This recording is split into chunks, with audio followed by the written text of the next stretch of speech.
I am Raymond, and you're watching RPadTV. We are in the midst of an excellent nerdy summer. There's so much excellent nerd television happening right now. We have House of the Dragon on Sundays. On Tuesdays, we have Star Wars The Acolyte. And on Thursdays, we have The Boys on Amazon Prime Video, which is what we're going to be talking about today. My excellent guests are MacLean Marshall on the top left and Carlos Torres on the top right. Hello. Mac works for Turtle Beach. He's a long time. Sure. No, I do. I'm like, did I get that wrong? I'm like, no. Still there. Yes, he's a longtime video game PR professional that I've known for decades now, which is been a very long time. Carlos is also a longtime friend and the host of the podcast Revisiting the Mania, which is an excellent retrospective look on WrestleMania pay-per-views of the past. How are you guys doing? Carlos, start with you. Doing good. Doing my best to watch this for your show and for my own amusement, and then keep up with the Acolyte that's also going along its 4th episode. And now we have the House of the Dragon. And then I'm also just finished another series on Apple TV that's called Acapulco. That's right. My wife's watching that. I need to start watching it too. It looks really good. Yeah. So that just finished its 3rd season. So it's been a lot of watching shows for me. And on a personal level, is there something I can congratulate you to on air, or is that, are we not? I'm sure you can. Yes, there will be another edition joining our family in about 4 months. Congrats, man. Yay. Thank you. So that's fantastic. We're hoping to get some more content done so we can relax while the new arrival joins. Nice. You find out if it's a boy or girl. You're not going to find out? We found out. It's a boy. Nice. So are you going to train them to be a tag team? Like the Lucha Brothers? Brothers too? Yeah. I had to go and reach out and DM Ray Fenix and Penta to figure out how that works. Yes. Excellent. And then Mac, how are you doing this fine day? Yeah, good. It's like I said, it's summer. My kids are out of school. My wife's a teacher, so she's out of school. Like, everybody's home. Like Carlos said, there's tons of good things to watch in the evening. There's tons of fun things to do during the day at this point for everybody else who's not working. So it's a good time right now. Excellent. And of course, you have an exciting new product at Turtle Beach that you recently launched. Do you want to talk about that really quickly? We recently launched a handful of things, actually. And what's super cool is I don't get too over the years now. I tend to try to not get too excited about our stuff, but we launched a headset, and it's this guy here. I'm just gonna hold it up. It's called the Atlas Air. Yes, it is by far and away the most comfortable, but also the best sounding headset that I've had like the joy of kind of getting to wear. And I've worn a lot of headsets over the years, ours and everybody else's. So it's one of those things that makes me actually want to listen to music outside of, I usually use earbuds, but I don't like the over the ear headsets too often, but this one is like perfect. Really? Fantastic. I'm looking forward to learning more about that in the future. Now, to the topic at hand, The Boys season 4. Amazon dropped the first 3 episodes last week. Episode 4 is out now. I cheated and watched it at midnight. Bastard. I'm partially out of insomnia. If I would have remembered that was on, I would have done the same thing. Well, partially I couldn't sleep well. I had a scan yesterday, and the technician botched my IV. So, neat. Those are always fun. Yeah. So my arm looked like Sloth from Goonies. Yeah. I'm like, hey, I'm deformed. I should join the circus or something now. So that was weird. And it was painful and swollen, but the thing that annoyed me the most was last night, I'm like, it's really hard to play guitar. Not that I'm good, but now I suck even more now. Yep. So that was disappointing. But yes, The Boys season 4. We're going to talk about the first 3 episodes today. Let's start with first impressions. Mac, what did you think of the first 3 episodes? I think the short form is it's what I expected and hoped for, and at the same time, I think you and I were talking about this briefly the other day. It's a little bit almost like too realistic. Right, like it definitely deliberately parallels some current things happening in the world, so it's interesting to see it through that lens too. Absolutely. And Carlos?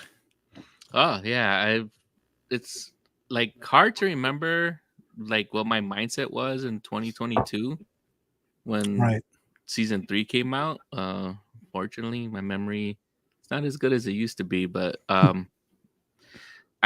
like really enjoyed these episodes. Like what we like Meg mentioned about the boys is that it seems to mirror our world, but it's also like, as being a fan of horror, like seeing all the blood and all the gore and Yeah, everything else is like it's hitting all the spots with it's me, yeah, and it I'm still very like hits those things. enjoyable. Yeah. Yeah, this has been one of my favorite comic book adaptations ever. I'm a big fan of the original comics, but Garth Ennis sometimes he pushes the envelope too far in a way that you can do in comics and in TV might be iffy. Not that this show, as you mentioned, Carlos, it has the gory violence and Mac. Before we started, we were talking about some of the shocking moments of the show. It Mhm. still has that, but it just like touches the line, whereas Garth Ennis didn't give a shit about the line and just went totally crazy. And Yeah, was, as Mac was mentioning, it's been modernized because the original comics were so rooted in the trauma of 9/11. And I've been so impressed how they adapted the boys into current times with the current political climate of to be America. rooted in the trauma of today. Yeah, yeah. And that was a weird thing about the vibe of these first 3 episodes is that, yeah, we still had the gore and the over the top shocking scenes, but some of the social conflicts, it felt a little too realistic. I'm like, Yeah, this is like not dissimilar to what's actually happening outside right now. So that was a little, I don't know, it's almost a little uncomfortable at times, in a good way, in a way that I think the best art makes it. It seems like you agree with that, Mac. I think so. I mean, it's one of those things where like I could see some people even shying away from it, maybe, right? Like going like, oh man, it's too close to home, a little bit too realistic. But like I like to what Carlos said, man, like because it ticks, like if there's 10 boxes for me to tick, it ticks all 10 box. Like every episode seems to hit all 10 boxes for me, like of what I want to get out of a show. And I don't know what those 10 boxes are at the moment. I could make something up, but like I feel maybe it's 5, right? But like either way, it just kind of is. It checks off everything I need to get out of an episode. Nice. And I know, Carlos, you already watched episode 4, so let's try not to go into that. Yeah. But yeah, what did you make of the vibe the writers have gone for? It's even it seems absolutely current in a way that I wasn't expecting. Yeah, my thing is I just don't know where it's going, because like you Right. said, this is Yeah, just deviating completely. Like you read more through that run that Garth Ennis did, or with this.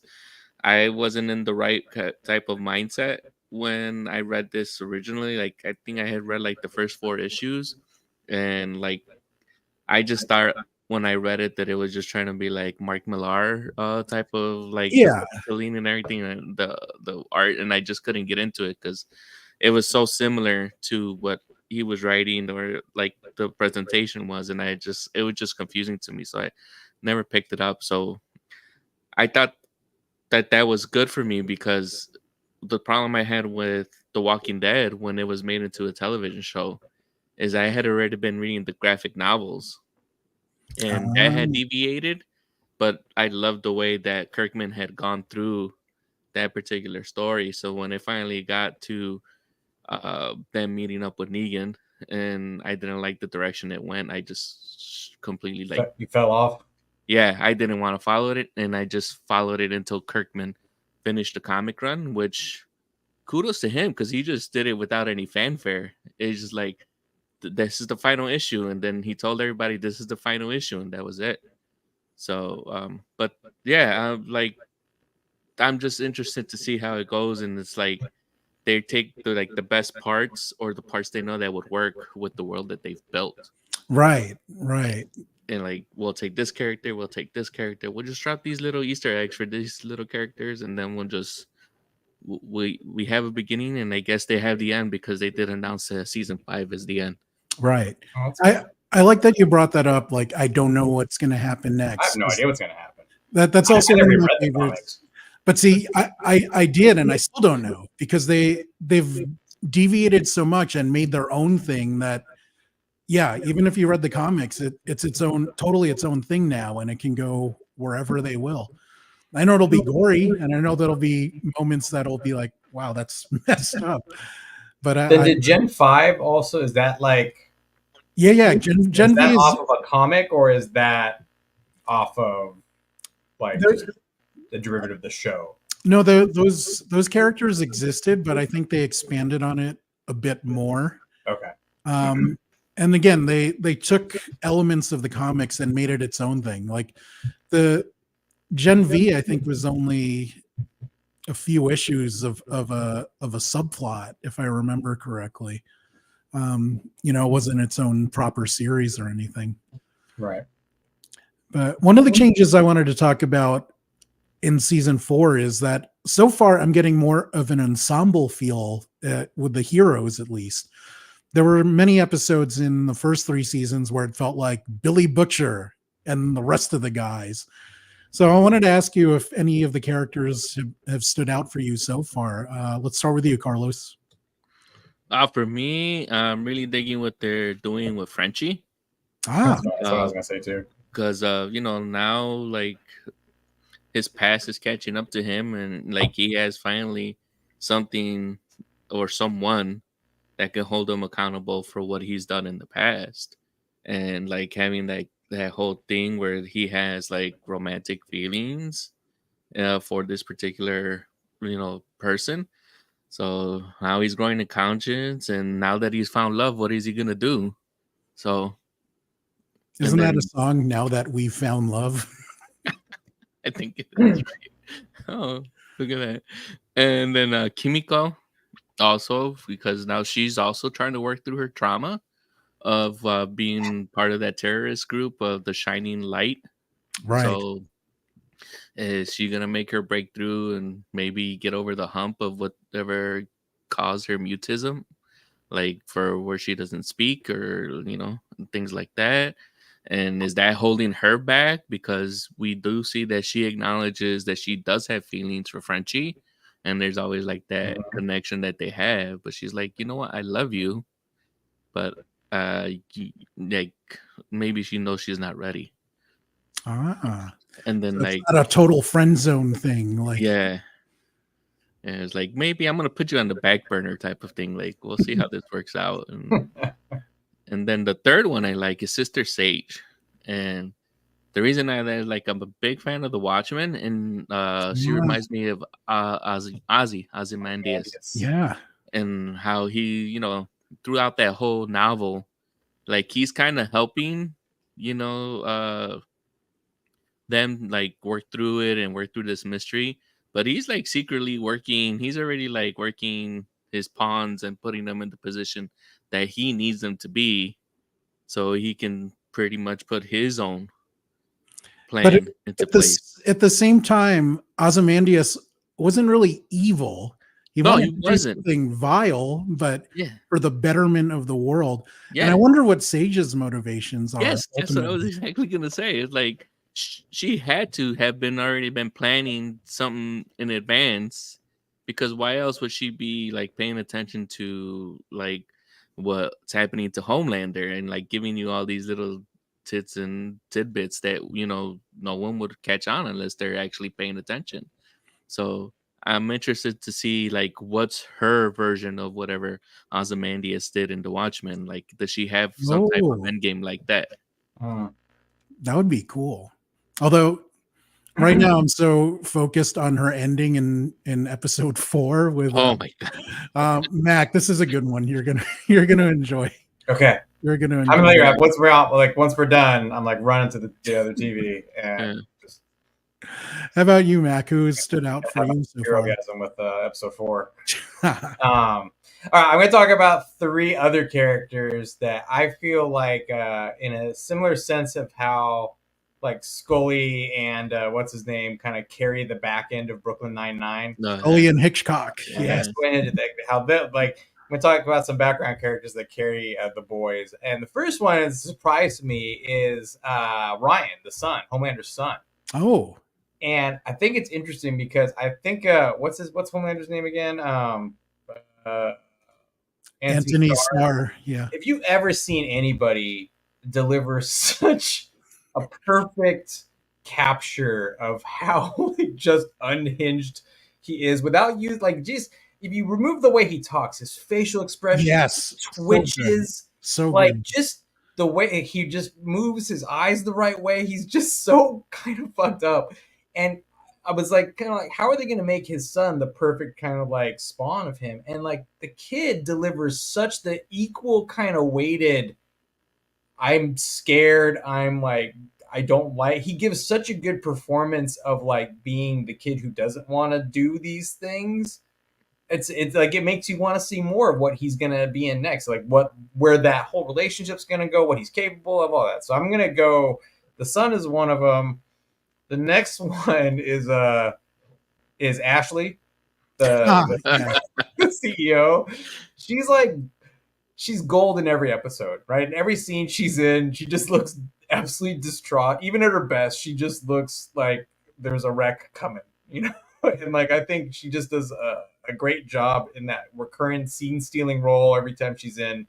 You want to see more. And then the other one, which we were all just talking about before the show started, is Black Noir, right? I think it's hilarious that, you know, he's back. I don't know what we find out more in episode 4. I hope we do. But the fact that like he's talking now, and there was a little thing I read earlier where it's actually literally the same actor in the Black Noir suit that just this season he's finally allowed to like talk. So right.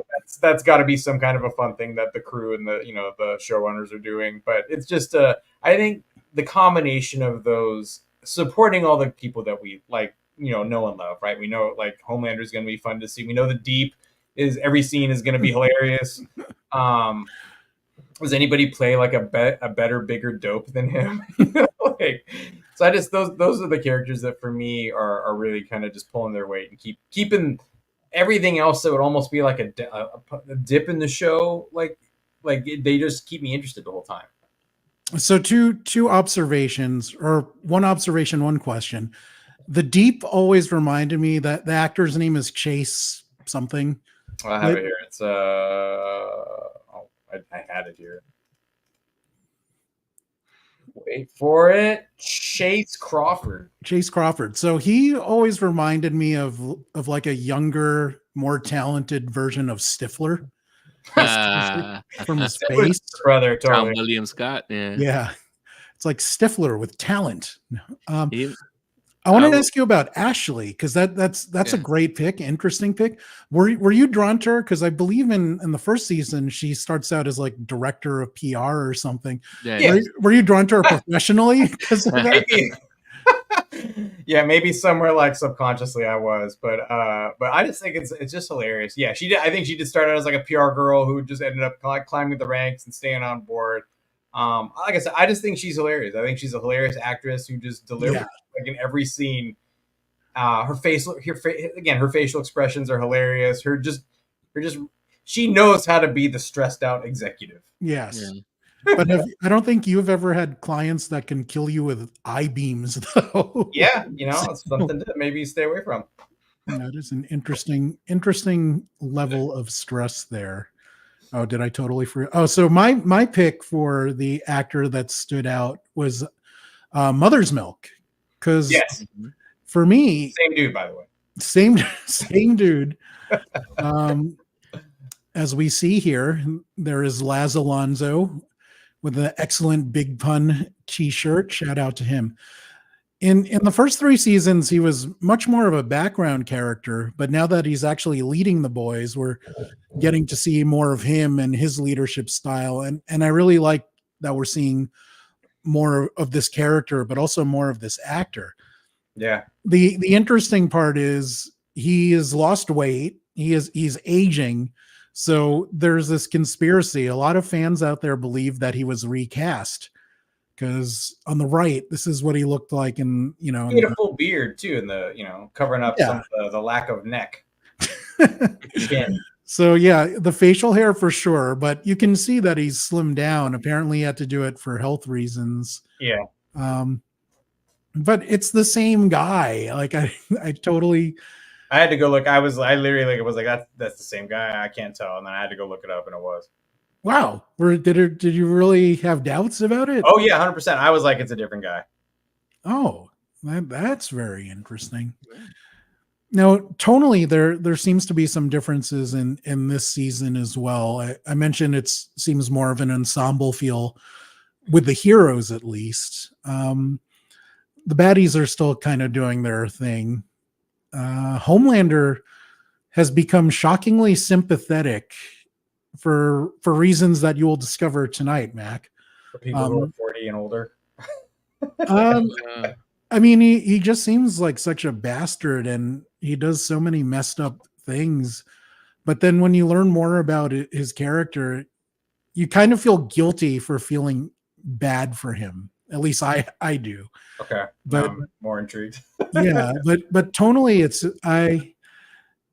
I do like how current it is. There may be consequences for that. We'll talk about that a little bit later. But Carlos, you getting a different vibe from the other seasons, or is it the same for you? I think it's more like you mentioned that we have this whole storyline where Butcher has. Maria says he's cheating on his octopi. Isn't her name like? That's right. He is actually Angela or something. Ambrosia. Ambrosia. That's right. Who's voiced by Tilda Swinton.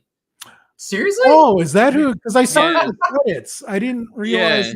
Yeah, I did the X-ray when they had him.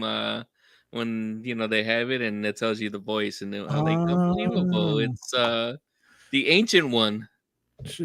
Yes. It's a whole different movie when you put them together. I like when John Oliver makes fun of how white she is. She's like, she's the same color as paper. Yeah, but it's. I like that it has to be that way because Butcher, from what we know, is on a limited lease on life right now, so it had no choice but to start bringing these characters more to the forefront that we've only seen bits and pieces here and there. And now that they've announced that season 5 is going to be the last hurrah for the boys, we have to start getting this out here. So I like that. That is shockingly logical for comics, though. So even in most comics, if you had a guy that was going to die within 6 months, in most comics, you still leave him as a leader till he drops dead. But yeah, I like that. Logically, it makes sense for Mother's Milk to step up. Yeah, and it helps him a little bit, maybe try to get control of his OCD. So right.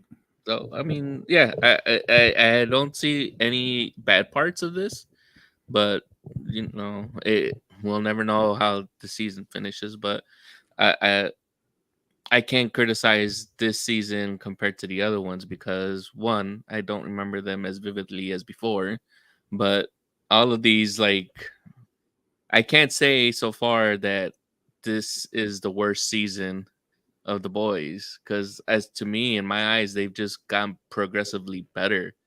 Right, and we won't know until it's done anyway. Yeah. You're right. But yeah, that's the only thing I can. And it's more for the better for me. How about you, Mac? Anything surprise you about the show's tone, or is it the same for you? I think Carlos said it earlier. I think part of the tone shift is a necessity, because all of the seasons, at least for me, and again, no comic book knowledge, no background, just working off of the show and what the show gives us, right? From my viewpoint, all of the first seasons were really, you know, the Butcher versus Homelander and show. Right. Like, to me, there was 80+% that was the focus, and there was little tidbits dripped in, and that was good enough, right, to carry us through the season. And it actually still built up to the tone of what the show's kind of reflecting now, you know, in society. But I think what we're seeing a little bit more of is almost like it's like real world The Boys, right? Where now it's like you're watching all these like the tone of the show is broken up against like everybody's different kind of battles, right? So Yeah. you have Frenchie and Colin. Frenchie and Colin. No, Kimiko. I'm saying you're French, like her, and that whole relationship, like, which to me that was like a little bit more surprising that they're falling apart as like that relationship, and he's moving on to something else. I actually wasn't like a fan of that. I was hoping that they would actually move in a different direction between him and Kimiko. And then you're seeing like the whole dynamic between like Mother's Milk and Butcher, and like, by the way, like, what a great way to set up the balance between Mother's Milk and Butcher. He kicked the shit out of him, right? Like he beat the pan, and like, you know, without the V, like, you know, Mother's Milk's a tough motherfucker. So like, it's kind of good to see that he can kind of hold his own. And then you have like the Huey and his mom and that whole kind of dynamic going on. And then there's the beef between Starlight and the Firecracker Girl. So you're just watching, like, we've gone from like one singular kind of bigger story arc to like 5 or 6 like parallel story arcs that all reflect some garbage shit that's happening in society today. Right. Right. And that's the neat shift to me. And they're all pretty strong, except there was one that I will complain about later, but yeah, I'm enjoying all of them. Now, a lot of the show's first 4 episodes, they have big events. Episode 2 gave us TruthCon, which was hilarious on multiple levels. Mac, what are so Mac, what did you make of TruthCon as an event, but also the scenes that happened there? Okay, so I like, you know, again, TruthCon was kind of exactly what you would probably imagine one of those to be in real life. I think so. It was pretty accurate. And then you get to the closets. It's a janitor closet, I think. I'm never going to look at it like a janitor closet. I thought it was a sauna. Yeah, I thought it was a sauna. I don't remember what. I just like in a locker room. Yeah. So yeah, you're right. Maybe that's what it was. But yeah, I'm just never going to look at that door the same. And then and then that whole, I think the funniest, so like one of the darkest, funniest scenes is not the fact of what he was doing in there. I'll let you guys cover that off. But the fact that after that, how terrified Frenchie was of getting pink eye. Yeah, that was pretty fantastic. That, like, I died when he was just like, no, oh no, I don't, like, just get it away. Like, it was so funny. So for the scene that Mac is alluding to, I will describe it as delicately as possible, but there is a character called Splinter who's kind of like Madrox from the X-Men comics. He can make copies of himself, and he is in a sauna doing things to himself and his copies that can give you pink eye. It's a human centipede. While holding a picture, while the Prime one holds a picture of Firecracker. Yes. So question for the audience: if you can make copies of yourself and you pleasure yourself, is that just self-love, or is that a different kind of deviant activity? Leave your answer in the comments. Tell your neighbors. Yes. So Mac, let's important poll. Yes, let's keep going with your TruthCon thoughts. If you have anything else, I think that scene kind of stole TruthCon all out. Like, once you get there, there's no going back. Like, I don't even remember what happened in TruthCon before that. Yeah, it does kind of like overwrite any memory you have after you see that. But yeah. How about you, Cole? I got no other comment on Truth. It was great. You should see it. Yeah, the whole TruthCon thing was, like Max said, something like we've all been to cons, whether it's for work or for like recreational purposes. But they're all like that. They all have their own booths. They all have, once in a while you have the one crazy one, but this one was just full of all crazy booths. Yep. They had the Starlight is pedophile. Right. You had the Soldier Boy is being held by the CIA, which was actually true. I think that was the only true one that they had about all out of all of the booths that were at TruthCon. So yeah, I guess the main focus, unfortunately, is that one scene. And was it a bat mitzvah? Yes, they They crashed. crashed the bat mitzvah. Yes, forgot about and that. the crashing of the bat mitzvah. So of the marvelous Miss Rachel, which is a good Yep. callback because Rachel Brosnahan was the marvelous Mrs. Maisel. Uh-huh.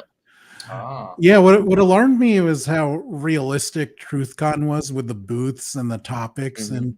and it's a little different because Carlos is coming from Chicago, Mac is in LA, so I'm probably in the most conservative place, which is outside of Las Vegas.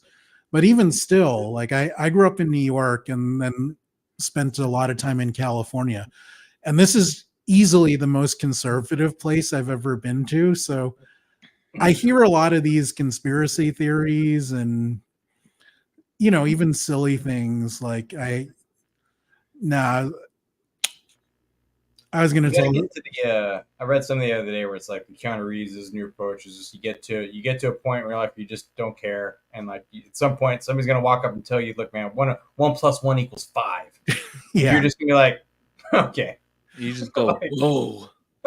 no way. I'm pretty much I pretty much quit I'm close. politics. Like I'm like, all you guys suck and you're Yeah. never gonna change anything. Like, don't ask me for money, it's such a waste. But Oh, that was a good one too. Remember, Raymond, when they're over there and they got the Deep and A Train asking for donations for oh homeless? right. Yes. That's a good Oh, one. but yeah, the TruthCon reflects, the point that we all made about how current this show is, about reflecting the current climate, Yeah. which will come back to bite the show in a different way. But let's talk about the big event in episode 3, Vought on Ice, which I thought was hilarious on multiple levels. Didn't end the way I thought it was gonna. It ended the way I was hoping it would, because I've always been deathly afraid of ice skate blades, Yeah. Oh, because those are sharp as hell. Like, So fun fact, I consider myself a more or less athletic enough human being that I can do most things okay, right? Like I can, and I could ski, I could snowboard, I could skateboard, I could, those things. You put me on a pair of ice skates and I'm absolutely worthless. Like it's terrifying. I don't like it. is it like when Bambi first learns how to walk? Yeah, basically I'm the guy holding the wall until I'm going really slow right next to the wall. Ah. I liked ice skating when I was in grade school. I could go. Wasn't very good at stopping, so I pretty much would have to crash into a wall. yeah, that was me too. Nice. I figured like something would happen. Like you see the fact that that's like when that scene comes together and you go, okay, there's a bunch of people with ice skates on ice. Like I just did not think or know it was gonna go that far, and I thought it was like just kind of dominoed, like one thing led to the next, and I just thought it was hilarious. Jesus took out a lot of people. Yes. So the setup for, if you're watching this and haven't watched the episode yet, it's like an ice capades featuring the It's Seven Disney on Ice. and Jesus. Mhm. So and they have a big musical number called "Let's Put the Christ Back in Christmas." And saying happy holidays is frowned upon by some parts of society. Mhm. I don't care. It's a greeting. Like, greet someone however you want, as long as there's good intentions behind it. Yeah. Yes. Amen. Also a religious theme. Yes. Carlos, what did you make of Vought on Ice? I like they kind of had to have like the random pairing of Mother's Milk and Huey. Like those, it's always been like Huey and Butcher, or Right. Huey and Starlight. And they get the intel from A Train, who they're trying to flip. Again, this is like what, the second or third time they're trying to get A Train to help them. I can't wait to see how terribly wrong that goes again. Yep. But so they're there. He gets Huey in the ducks. He has his sweat drop like his Mission Impossible Yes. 1. And I love that Homelander, I guess, has smelled Huey around him so Right. much That he you knows. can just tell that it's Huey. So, and then you have that whole like Die Hard-esque type of Right, in the vents. with Huey, and then it's just like when I had imagined that like Homelander was gonna use his heat vision or his laser eyes to kill Huey, since they were in the crypto, or not crypto, Bitcoin arena. Vought. I love that. Like, I thought he was just gonna like accidentally laser the scoreboard and that would fall on somebody. But Right. the fact that they lasered Ice Capade Maeve in half, and they just started like a whole stampede. That and was the just- blades come into play as everything is girl skipping. falls down, And gets multiple down. blade kills. Yeah. Like the Jesus- fingers, Ice Jesus slices the girl's fingers off.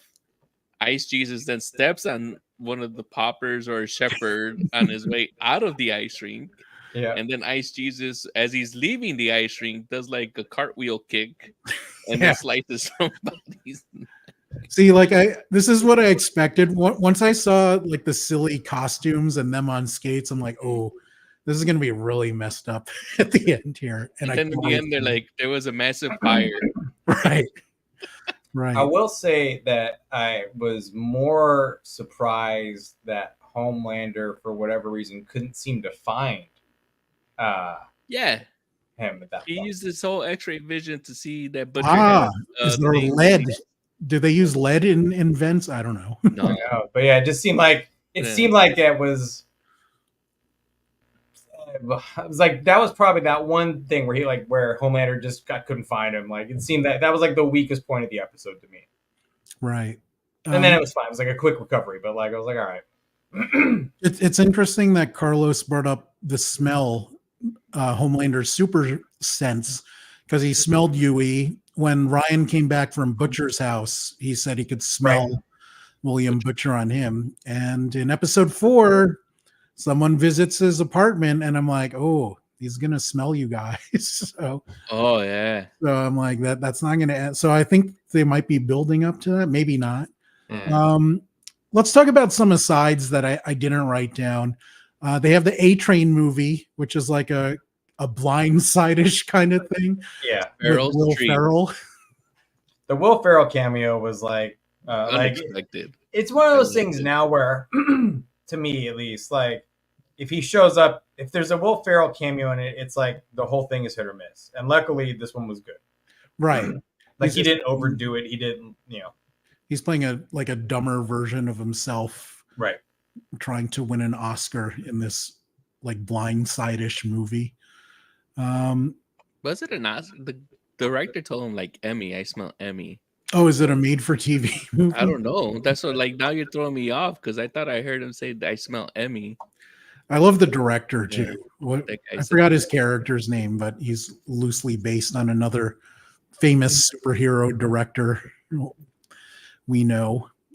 He directed Dawn of the Seven.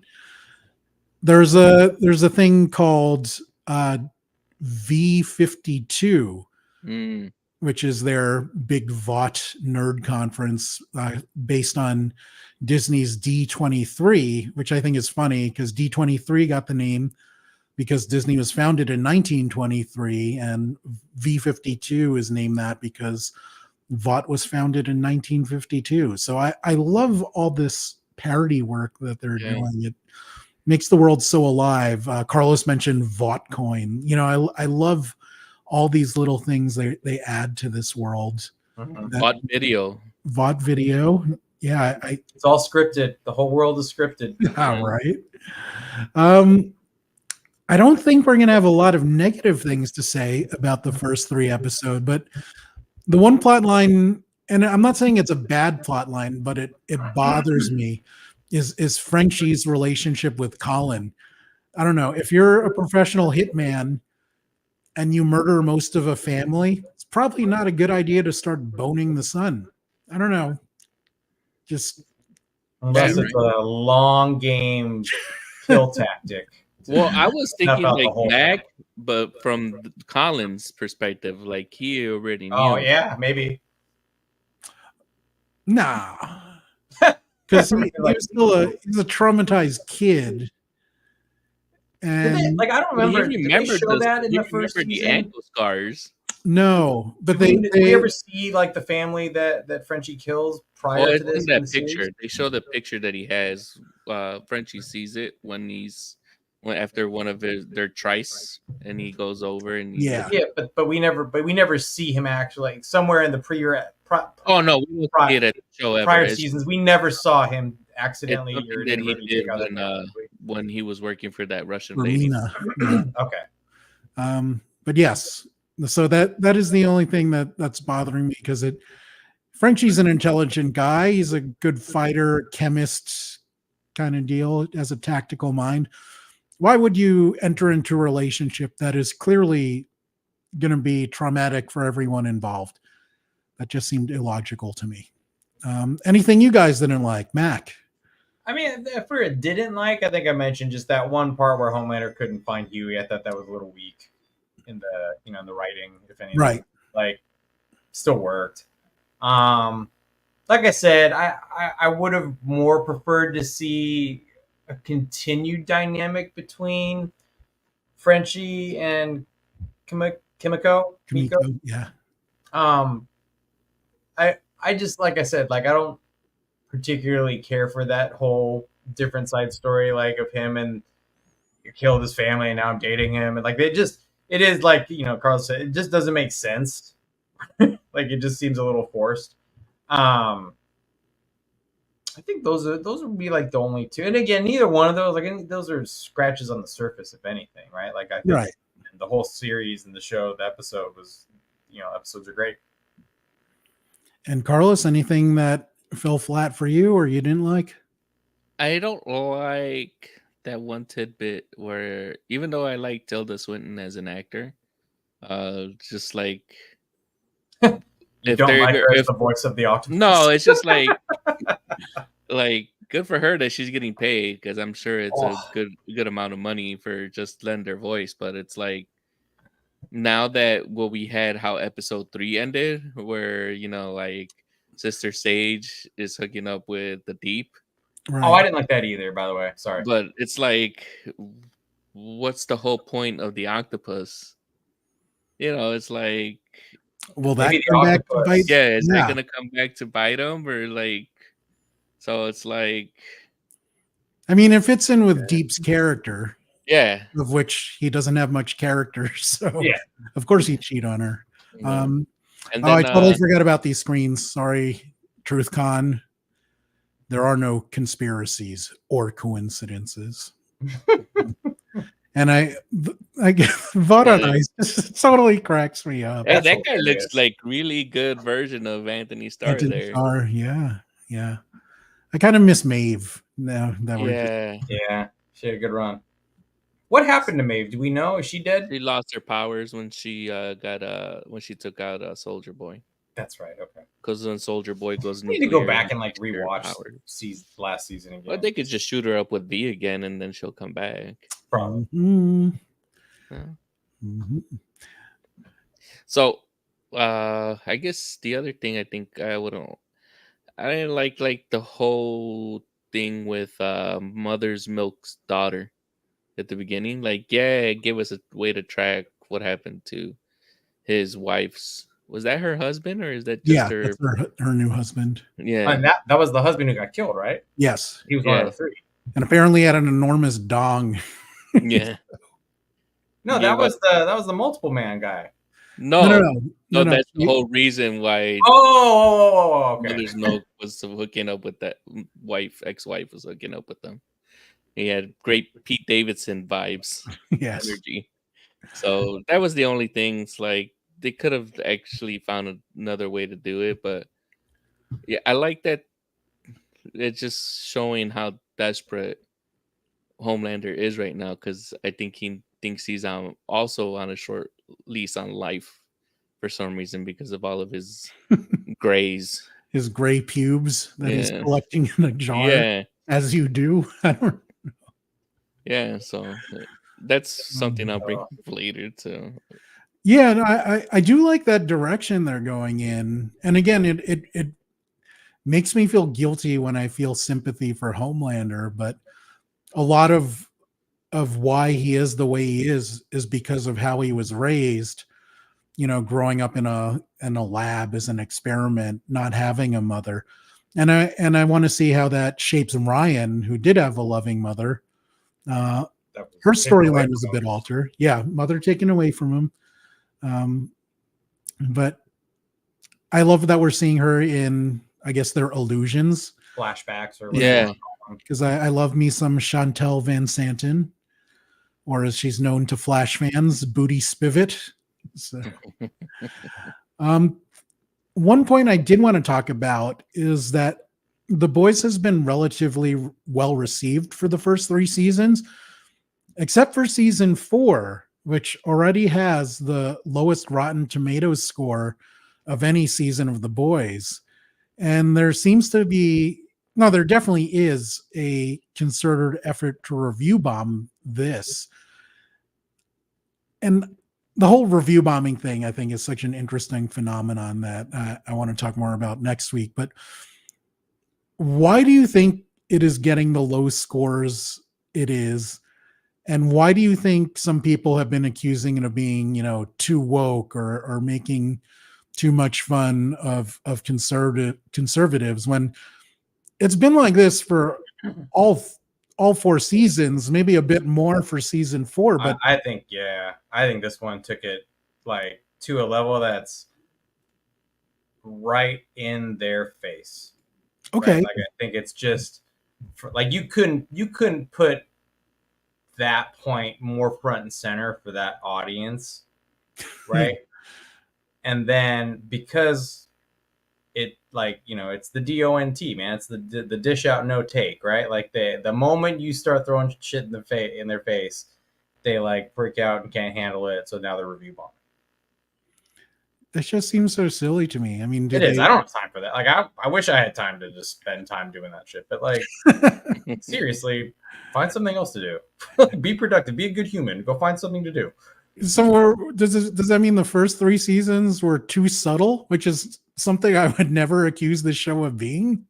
I don't know about too subtle, but like I said, I think this one just jumped the shark enough in the sense that, like, I guess the other way, if you want to call it that, like it's so in your face and such almost like a finger point right at some certain segment, if you will, that like they don't like that finger being waved in their face, and now they're actively review bombing.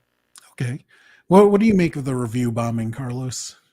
yeah. I just what Mac's saying. I think is just some certain particular members of the viewing audience Yep. is just getting offended, just like they had done this whole thing. I think maybe since the first season Yeah, for sure. when Starlight had started when it was going on around the same time as the Me Too movement, and Right. then they had that whole thing that they were bringing it into light because Starlight was being Me Too'd by mostly everyone from the boys and the seven, like the Deep, Homelander, and A Train for a little bit. So So uh does something like equivalent that does like another show that equally mocks contemporary like society, what's happening today, what's happening tomorrow, like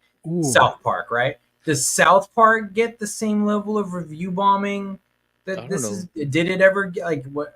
I feel like there's lots of different shows that kind of flip the same switch, right? Like they push Yeah. the same button, but like they don't get the review bombing that we're seeing with this.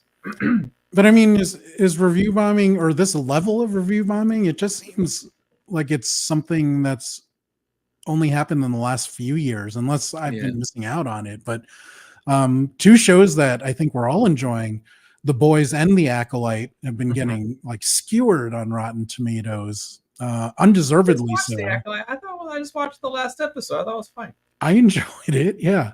I just didn't like that it was short and the way episode 4. I didn't like, by the way, I don't have to switch subjects, but No, tangent. Love tangent. Tangent.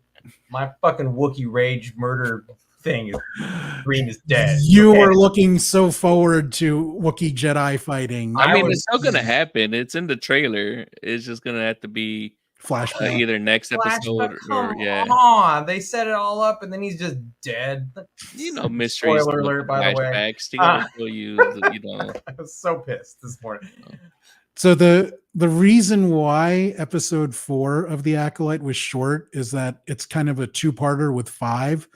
And the director has been saying that episode 5 is supposed to be like the oh shit episode. Well, it ended on an oh shit. Yeah, for sure. It's a long shit. Yes, but week long shit. I know, but that's such a great cliffhanger though, because I cannot wait to see what happens next. I can spend all day talking about that. So another episode.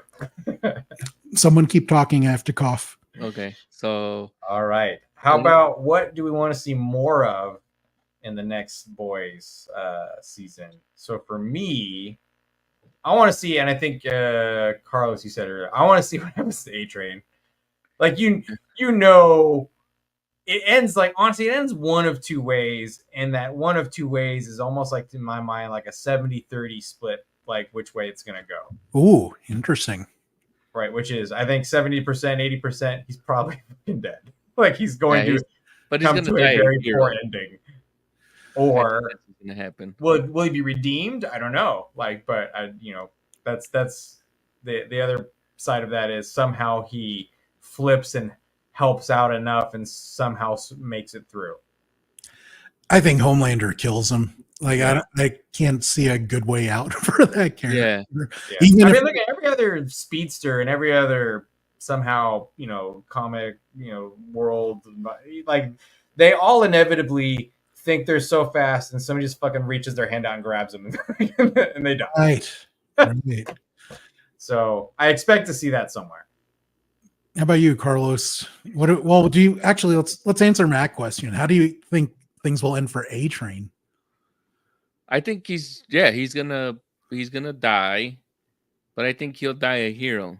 Like they had that one line where his brother's like, "You've never made a save in real life that wasn't staged or anything like that." So make a real life save. Yeah, so I think he'll end up making a real life save, and they'll make that being a hero. But he'll do it, and he'll run somebody else's arms off their body in the process of it, like in the very first episode. So we have the setup for next season. Or the next he runs series. off with the arms instead of the body this time. Yes.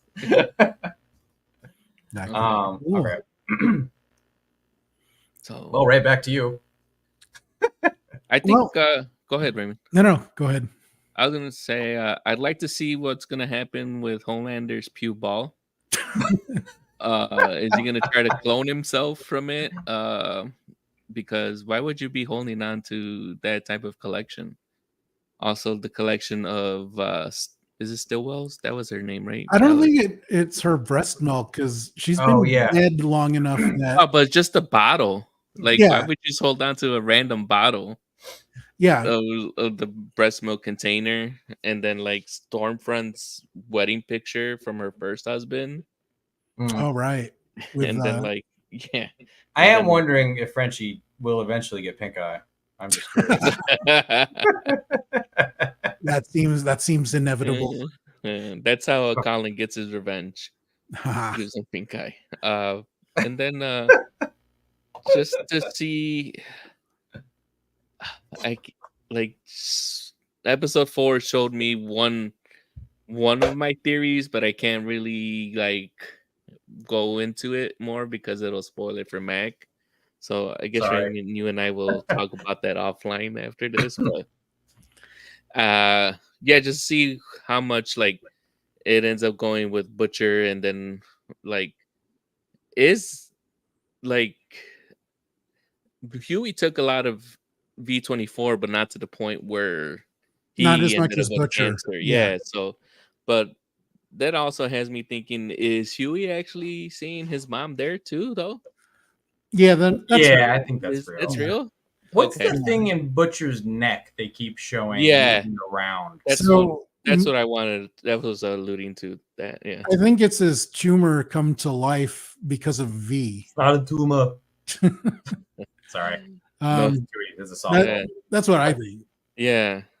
Is that your theory, Carlos? Yeah, that was my theory, and I was like, What do 'cause you think it is? I've never seen the tumor. Like, it's not like that I'm a medical professional, but like, as of what we know, we don't see that a tumor is actually actively moving like some type of like Why do we think he has a symbiote. tumor? Well, he has brain cancer. Yeah, and From the Homelander V. said he's like, I see that big black tar wrapped around Right. your brain. Got it. Well, I think his tumor has come to life because of V. And this was actually in the animated The Boys series that they did. I forgot what it was called. It's named after one of the comic book arcs. But they have a husband give Compound V to his dying wife, and her tumor becomes sentient. So I think that's what's happening to Butcher. Interesting. And I think it would look like a creepy crawly thing. This is so random. Yeah. But I remember, do you remember the tennis player Yvonne Lendl? No. So he talked about, he had this tumor in his hand, and he said one day it just, like, his hand just exploded and it came out, and he said it looked like a piece of calamari, the tumor. So Yeah, I'm sure they're not pretty. I'm sure they're not good looking pieces of your body. I don't think anything inside looks too good. Yeah, but to have a tumor in your brain, there's not really much area where it should be going. So Yeah. to see it actively moving around his temple and other areas, I was like, yeah, there's something more to that. So Yeah. Interesting. So I am hoping I like Starlight a lot, and I think she's pretty to look at. So I will shallowly say that I hope we see more of her, because she got more of the spotlight in the earlier seasons, and here she's part of the ensemble, which I think is better for the show. But I hope episode 4, she has some really interesting stuff to bite into. Her whole thing with Firecracker, I think, is fascinating. Yeah, I feel like the back half of the season is going to shift gears and kind of like go more heavy into her and Firecracker's whole beef. And I like the Firecracker character too, and I could see why some conservatives might be mad at that. So I totally understand. But I think she's a great character. She's supposed to be a nice Southern belle, but some of the things she just says are just messed up. She's supposed to be crazy. Yeah. And you meet a lot of these she's people. deliberately crazy too, right? Like they even talk about it. She's just like, you don't believe half the shit you're saying, you know? Right. Like, yeah. Doesn't matter. And her powers suck. She's like an even worse Jubilee. Yeah. like I'm a little bit strong supposedly. Well, not that strong. You know. Yeah. I mean, who did she fight off? She fought off Kimiko. Yeah, she did. I mean, but you know, like Kimiko, you know, everyone fights her off. You don't have to be super strong. She just has super regenerative powers. She's like a prettier Wolverine. And then what's the main bad girl's daughter with like the predator mouth? Oh man, Zoe is the daughter's name. Yeah. Right. Victoria Newman. Yeah. Oh yeah, we didn't talk about that. Like what is she? I thought she just had the blood curdling, the blood power. Like like in like the girl from Gen V. Yeah. But wait, the daughter has that? No, the daughter has the predator. Like daughter's predator mouth. The mom. No, but I'm talking about the mom, Victoria. Yeah, she's just a head popper. Yeah, she can manipulate your blood to make your head Is she pop. Is she the blood one too? Like, is she the same as the other? I thought her power is like, I could just explode your brain. Yeah, right? it's specifically to the head for some Yeah. reason. It just seems oddly specific. Yeah. But Something about that actor's face, like I think she's really pretty, but the way her nose is shaped, it just reminds me of Mia Khalifa. So if you know, you know. But that's yeah, who I so see when I see her.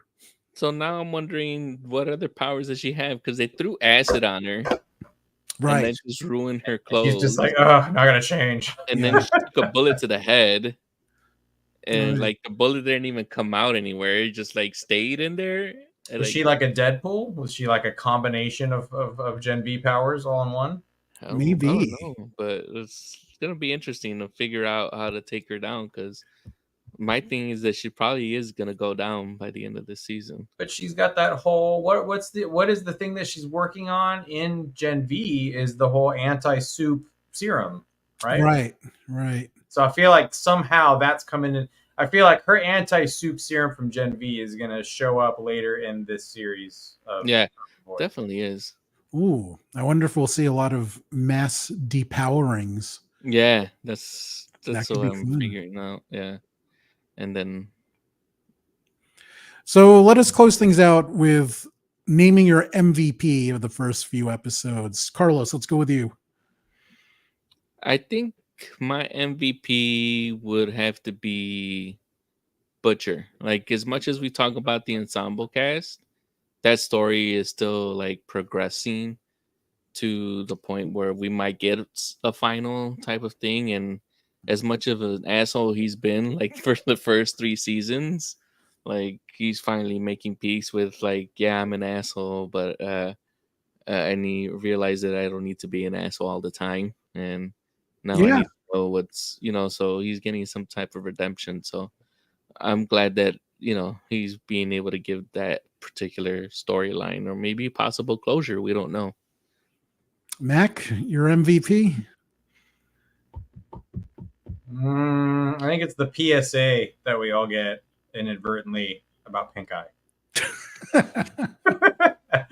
So his MVP Yeah, that's my MVP. It's just Frenchie they for really avoiding do pink eye. G.I. Joe After School more, special on pink eye.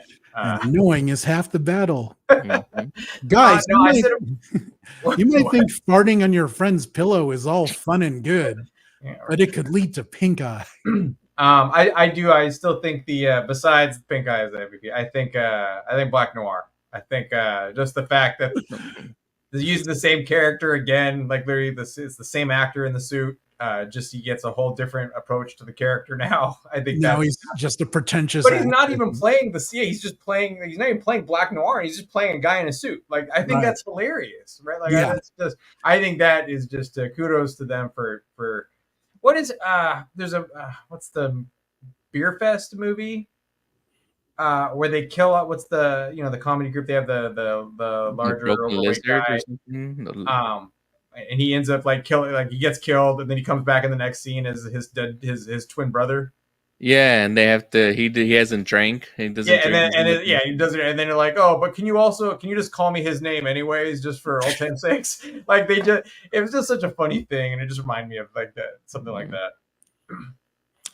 For my MVP, I as much as we've been getting a lot of other people in the spotlight, Homelander is still so good that Anthony Starr just kills that character. And as Mac was saying, I just love his facial expressions, his tics.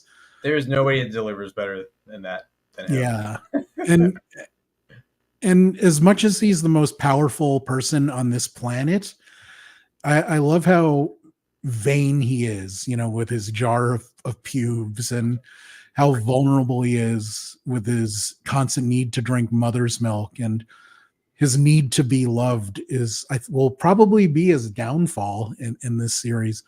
But it's just such an interesting layered character that would be really easy to play one note, but the writing and the way Anthony Starr delivers it's phenomenal.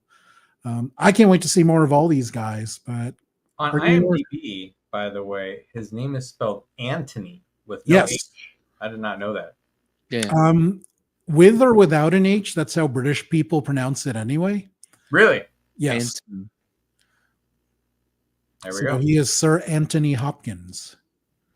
To them, we call him Anthony. I feel more educated already. I just have had more crushes on British people than you have. But that will wrap it up for our chat. For the first 3 episodes of The Boys, if you've been watching this, please leave a comment and let us know what you thought of them. Like, subscribe, all that good stuff. Check out Carlos's podcast. The link is in the description below. Learn all about Mac's new headset. The link is also in the description below. And next week, I'm going to gather a group of friends and we're going to talk more about this review bombing thing, because I just think it's so weird and fascinating. And I want to get to the bottom of why. I won't get to it, but I want to know why people are doing this. And we will see you next time on RPadTV. Thanks for watching, guys. Be good. Bye.